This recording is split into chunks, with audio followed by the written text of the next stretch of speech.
Hello dear learners. In this lecture, we will try to understand what is solar terrestrial radiation. In the last lecture, we have seen what is solar terrestrial physics. We have understood what are the different pillars of this solar terrestrial physics and what are we going to gain by understanding various aspects related to solar terrestrial physics. Right. So, moving ahead, so what is radiation? Radiation is the primary mode of energy transport between the sun and the earth. Electromagnetic radiation is the primary form of energy that we receive from the sun, right? So, the radiation spectrum refers to the distribution of radiative energy over different wavelengths or frequencies, right? Now, sun is a black body at an approximate temperature of 5800 Kelvin or something close to that. Okay. Now, energy is coming out in the form of electromagnetic waves, EM waves, right?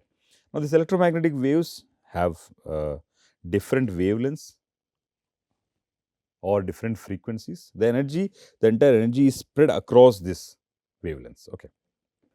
Now, not all wavelengths have the same energy. Okay. We will come to understanding this distribution itself. Okay. So, the radiation spectrum is the distribution of radiative energy over different wavelengths. Okay. In meteorology, only some part of the electromagnetic spectrum is of interest. Okay.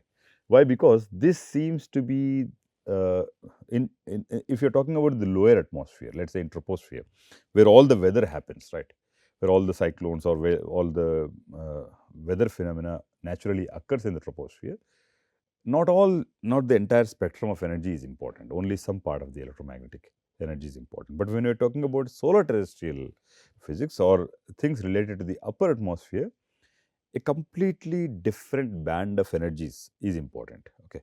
Now, if you divide this entire distribution into three different parts, first part is the ultraviolet radiation, which are of smaller wavelength, smaller lambda. Okay. Let us say with reference to something, of course, with reference to, let us say, visible radiation. So, visible radiation is somewhere between 3500 to 7000 angstrom units. Three important ranges. Okay. The entire radiation is divided into ultraviolet, visible and infrared radiation. So, anything that is above 7000 angstroms is called as infrared, and anything below, let us say, ultraviolet radiation 0.1 to 300 or 350 nanometers is the ultraviolet. It is, you have far ultraviolet radiation, which is almost merging with the visible radiation, right. So, now what is the point here? The point that I am trying to make is that radiation spectrum is basically distribution of radiative energy over the different wavelengths. We again divide this distribution into three parts, not equal, three parts: ultraviolet radiation, visible radiation and infrared radiation. If you are talking about weather, in troposphere, infrared radiation is the most important window, and if you are talking about the upper atmosphere, ultraviolet radiation, X radiation is the most important window. Okay. Now, how does it look like? So, starting from so this here, the energy is with the help of micrometers. So, 10 to the power of minus 2 to 10 to the power of 10 to the power of minus 2 to 0.4 micrometers is called as the ultraviolet radiation. Okay. So, 10 to the 1 micrometer is 10 to the power of minus 6 meters, 1 nanometer is 10 to the power of minus 9 meters. Okay. A factor of 1000. So, wavelength. So, ultraviolet radiation. So, like I said, we have divided into this distribution into three different windows. The first window is ultraviolet radiation, which is from 10 to the power of minus 2 to 0.4 micrometers. This is extremely energetic part of the solar spectrum. Next is the visible radiation, which is not very energetic. Okay. And then you have the infrared, the heat, the infrared radiation, which is from 0.7 micrometers to 100 micrometers. Okay. Now, why do we need? So, this infrared is responsible for all the tropospheric weather, and ultraviolet radiation is responsible for the creation of, for the formation of ionosphere, etc. Okay. So, ultraviolet radiation, the effect of ultraviolet radiation is the sunburn. Visible radiation, like I say always, visible radiation is the light that we see, and the infrared radiation is the heat radiation. Okay, fine. Right. Now, within this ultraviolet radiation, there are many bands of wavelengths: near ultraviolet, far ultraviolet, UVA, UVB, etc. Okay, that is only for specific information. Okay, sunlight is a composite wavelength. The sunlight, which contains violet, blue, green, yellow, orange, and red, different wavelengths, their respective wavelengths, right? And within the infrared radiation, you have the near IR and the far IR. Near IR is 0.7 to 1.5 micrometers, and far IR is a very broad window from 1.5 micrometers to almost up to 100 micrometers. So, the entire solar spectrum for practical purposes can be, let us say, 0.01 to 10 to the power of 6 nanometers. Okay. So, whatever may be the unit, you can equally make the conversion and figure out which wavelength is ultraviolet, which wavelength is visible, which wavelength is infrared, etc. So on, right. Now, for all practical purposes, we call the radiation up to visible or up to near infrared as short wave radiation. This is a nomenclature that we will follow throughout the class. Up to the near infrared radiation, we are going to call it as short wave radiation, and above near infrared or above 1.5 micrometer, we call it as long wave radiation, as simple as that. Okay. Now, before this, I mean, if up to this point, from this point to this point, is just a characterization of energy, sun's energy into different windows or different bins. Okay. Now, like I said earlier, not the entire energy is emitted at a single wavelength, okay, nor that energy is emitted equally at all wavelengths. Okay. We have divided this into ultraviolet, visible, infrared, right. Naturally, these boundaries are created, not created, right. They are, it's just a continuum of energy. The entire energy output coming from the sun, like most of it, half of it actually, is contained within the visible spectrum, 43%, nearly half. Okay.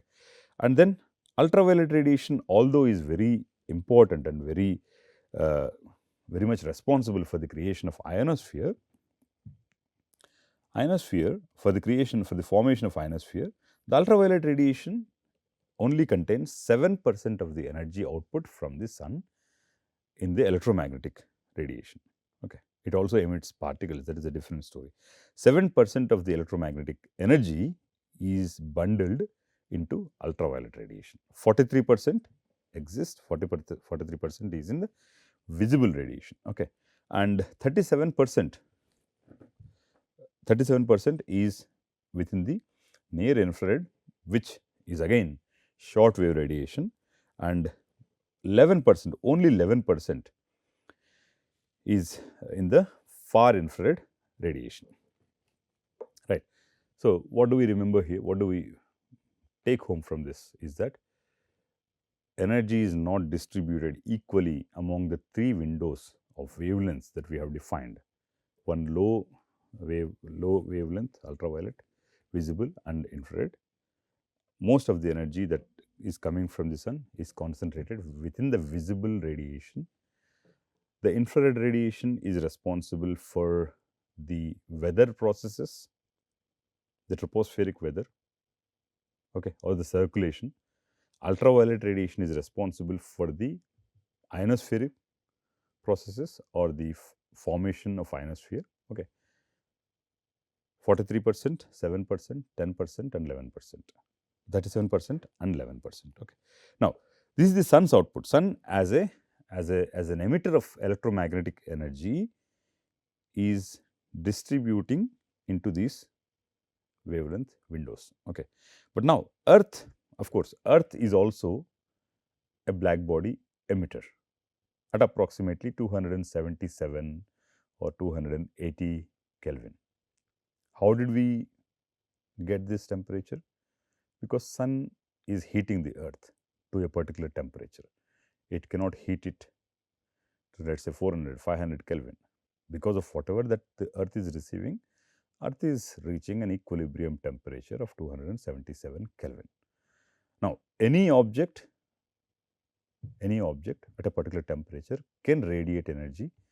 According to the simple thermodynamics, we know that very well, right? So, 277 Kelvin will radiate some energy, and if you use the Wien's displacement law, you will be able to find out that at which particular wavelength the energy at 277 Kelvin will reach a maximum.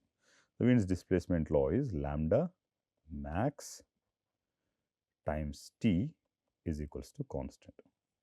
So, if you know the value of this constant, which is 2.898 10 to the power of minus 3 meter Kelvin. Okay. Now, if you know this value, you substitute the temperature, you will get the value of lambda at which maximum energy will be emitted from that star or from that radiator, right. So, you substitute 5800 Kelvin, you will realize that the lambda max seems to be sitting right in the middle of the visible radiation window. Now, if you substitute 277 Kelvin, you will realize that the lambda max will be sitting in the far infrared radiation, right. Now, if you take earth to be a black body at a standard temperature, you will realize that all the energy is emitted in the long wave radiation or in the far infrared window. Okay. Now, the most important take home from this slide is that you remember this 11% of the energy from the sun in the long wave radiation and 100% of the energy from the earth in the long wave radiation. The remaining else is distributed in different windows. Okay. Sun emits short wave and long wave radiation. Earth emits only long wave radiation. Right. Now, when you talk about carbon dioxide or water vapor, you know that these gases are greenhouse gases and they have the ability to absorb this long wave radiation. So, this 100% long wave radiation is trying to escape from the earth, okay, from the earth outwards, and the 11% radiation that is coming from the sun is kind of being deposited or is being spent in the lower atmosphere on these absorbers. Okay. Now, when you talk about absorption and emission of radiation, absorption is the conversion of radiation into heat. When something absorbs an electromagnetic radiation, its temperature will rise. Okay, rise the temperature of the absorbing substance. Right. So, what is happening here? The conversion is from the radiation into heat. Okay. The Kirchhoff law says if a substance is an efficient emitter in a given wavelength range, if a substance is an efficient emitter in a given wavelength range, it is also an efficient absorber at the same wavelength. So, this is E lambda is alpha lambda. So, its ability to absorb also translates to its ability to emit the same wavelength. Okay. Right. Now we know how much short wave radiation is coming and how much long wave radiation is coming, right. So, this 89% of the sun's output is short wave and 43% of the sun's output is in the visible, all right, and 100% of the earth's output is in the long wave radiation, right. Now, if you have to talk about solar terrestrial physics, it is basically understanding how this energy is spent in the atmosphere, in the ionosphere. Okay. So, selective absorption is when the absorptivities of atmospheric gases are highly specific to certain spectral bands or wavelength ranges, right. Now, if you see uh, in physics, not so the electronic excited states are separated by discrete intervals of energy. Only when this particular energy is given, there will be an excitation and subsequent de-excitation, etc. But if you talk about the first half of this process, only the absorption will only happen if the energy, incident energy, is fine tuned to the energy gap between the electronic excited states. That means not every species can absorb all the wavelengths, right. So, every species can absorb some wavelengths. So, this idea is called as the selective absorption. So, for example, oxygen can absorb in this particular window, right.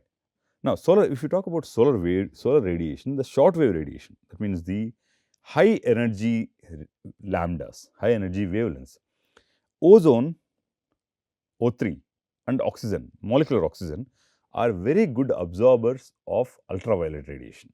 What does it mean? It means their electronic excited states are fine tuned to the ultraviolet wavelengths. Okay, right. So, you are starting from the lowest wavelength, let us say 0.1 nanometer to up to 350 nanometers. You are calling it as the ultraviolet window. Then you say 0.1 micrometers or any wavelength. Most of these wavelengths are absorbed by O3, O2, H2O, etc. Visible radiation or visible range 0.4 to 0.7 micrometers. None of the gases in the Earth's atmosphere can absorb the visible radiation. So, the entire energy deposited at the top of the atmosphere in the visible window will only travel towards the surface. The entire atmosphere is entirely transparent to the visible radiation. So, nothing is absorbed. So, all the visible radiation directly reaches the surface of the Earth. And what about the infrared radiation? The long wave radiation, of course, long wave radiation can be absorbed by the greenhouse gases. We will talk about it. Okay. And then the terrestrial radiation, you are looking from the perspective of the Earth. The terrestrial radiation, the long wave radiation, is very well absorbed by water vapor, carbon dioxide, N2O, O3, O2, etc. These are these gases or these species are minor species, or they are also called as trace species. You see, 78%, 21% is already gone for nitrogen and oxygen. Whatever is remaining, the percentage, all these things will constitute into that small percentage. They are very small in number, but they are very good absorbers of this infrared radiation or the long wave radiation. All right, right. So, the peak terrestrial radiation is between 8 to 12 micrometers and nothing is absorbed. There is no species which can absorb this, right. So, the atmosphere is transparent for solar radiation, but nearly opaque for terrestrial radiation. Greenhouse gases trap this radiation. What does it mean by transparent? Transparent means nothing is absorbed. All the radiation passes right through the medium without any loss. Opaque means the radiation is completely absorbed, nothing leaves this medium. Okay. That's what the basic definition for transparency and opaqueness is. Right. So, the atmosphere is transparent for solar radiation, or we can say that the atmosphere is transparent for the visible radiation or even the infrared radiation. But ultraviolet radiation is, of course, absorbed in the upper altitudes, which facilitate the formation of the ionosphere. But the same atmosphere is completely opaque for terrestrial radiation. So, the radiation that is leaving from the Earth is always trapped. Where does it trap? what traps it? The greenhouse gases trap this radiation.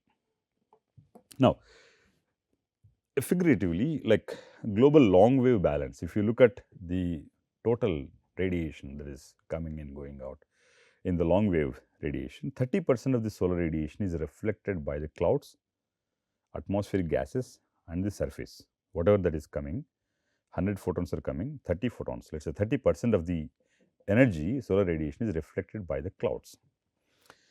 25% of the solar radiation is absorbed by the atmosphere. It is absorbed by the atmospheric gases, you mean to say. Like I said, what gases can absorb? We have already seen that. And 45%, like half of it, solar radiation is absorbed by the surface, land, oceans, surface. Okay, so that is what reaching the surface, the visible radiation that is reaching the surface. Okay, so this is a global long wave balance. Okay, now short wave radiation balance. Okay, when there are no clouds, it's a clear condition. 70% of the solar radiation is absorbed by the surface, 55% direct, and 15% diffused sky radiation. And approximately 13% of the solar radiation is reflected. Okay. When you have cloudy conditions, overcast, 25% of solar radiation is absorbed by the surface, of which 4% is direct and 21% diffused sky radiation. And on a cloudy day, 51% of the solar radiation is just reflected. All right. Now we talk about atmospheric windows for radiation. What have we seen so far? We have seen how the energy output from the sun is classified into 3 different windows: ultraviolet, visible and long wave or infrared. How much energy is concentrated in each of these windows?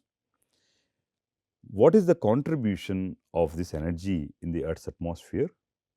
Each, let's say, how this energy is spent in the atmosphere. We have realized some energy is actually spent and some energy is never spent. Okay, all that. Okay.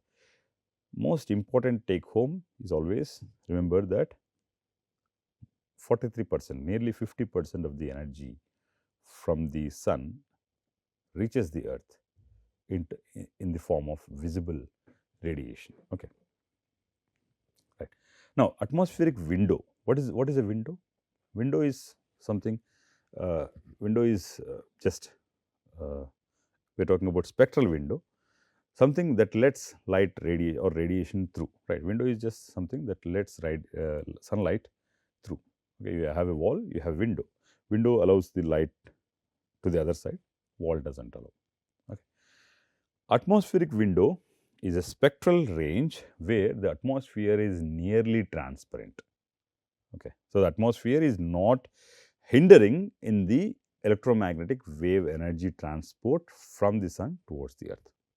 So, in this window, radiation can go, energy can go. Okay. So, there are 2 atmospheric windows. Remember this, there are only 2 atmospheric windows. One, visible range window, which is 0.4 to 0.7 micrometers, let us say 400 to 700 nanometers. Okay. Visible range window lets most solar radiation through to the surface. Obviously, right, nothing is getting absorbed. This is not energetic to begin with. So, of course, nothing is absorbing it. So, what is happening? The entire radiation is reaching the surface. Okay. So, let us say if you are transmitting a signal at a particular wavelength above the Earth's atmosphere, if you transmit in this wavelength range, your signal will probably reach. But if you are transmitting in the ultraviolet radiation in that wavelength, so that signal will be absorbed by the atmosphere. That is the basic message here. So, lets most solar radiation through to the surface, of course, and enables solar radiation to deliver the bulk of its energy to the surface, which is 43%. All right. So, the long wave window, which is 8 to 12 micrometers. Where did we put this 8 to 12 micrometers? Yeah, here in the far infrared. So, this 8 to 12 micrometers lets some terrestrial radiation to space and enables the Earth to vent off some of its energy back to the space. Okay, because if it doesn't do that, then the average temperature will increase because carbon dioxide molecules will trap the outgoing long wave radiation. More is the carbon dioxide concentration in the Earth's system, more will be the amount of energy that will be trapped. So, the mean temperature, the average temperature will increase as a result, and this is what creates this negative loop wherein the temperatures will steadily increase towards a very large values. This is of course what we have understood by the climate change. Okay, right. Now uh, these are various windows, atmospheric windows, right. So, what have we seen in this lecture? We have seen how the radiation is spread in the different wavelengths and what is short wave.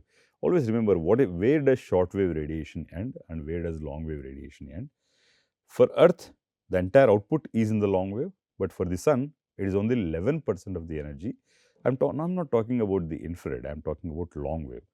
The definition or the basic wavelength limit that we have defined for long wave, 11% of the energy is concentrated in the long wave radiation. Right? This is what I want you to remember. Right now, so the entirety of the discussion can be summarized in terms of the objective is to understand the interaction of sun's energy in different forms, electromagnetic, magnetic, particle with the atmosphere of the Earth. Okay. Now, various applications exist for the solar terrestrial physics. Basically, my basic idea of solar terrestrial physics is to introduce space weather in an elaborate or in a detailed way to the learners. Okay. The applications are space plasma physics. Okay, we will cover topics or small modules in each of these to build a comprehensive understanding of solar terrestrial physics. In space weather, in aeronomy, in ionospheric radio wave propagation, satellite communications, GPS, air glow, plasma bubbles, plasma instabilities, etc.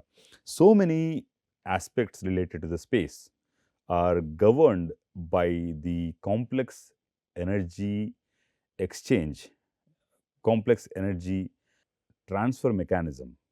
So many aspects related to the space come under the influence of sun-earth energetics, or how the earth is dynamically coupled to the sun by the particle energy or electromagnetic energy, right. So, if you want to understand what happens in this within this magnetosphere, we need to have a firm understanding of all these small topics. Okay. So, we will moving on. So, this is again coming back to the basic journey of this course, the solar terrestrial physics, is starting everything from the sun. In the perspective of solar physics, we will try to understand how things happen on the sun, how these energy coronal mass ejections or solar flares or solar prominences come about, how they evolve in the interplanetary medium, how they reach the magnetosphere, how the magnetospheric energy input affects the Earth's upper atmosphere or the thermosphere or the ionosphere. So, this is the entire journey starting from the surface of the sun or from the interior or starting from the sunspot, okay, towards the Earth. Okay. So now the most obviously the journey has to begin from the sun, from a comprehensive understanding of the sun, right. So, in the coming lectures, we will look at the sun in a very detailed manner, learning about various aspects or various phenomena about the sun itself.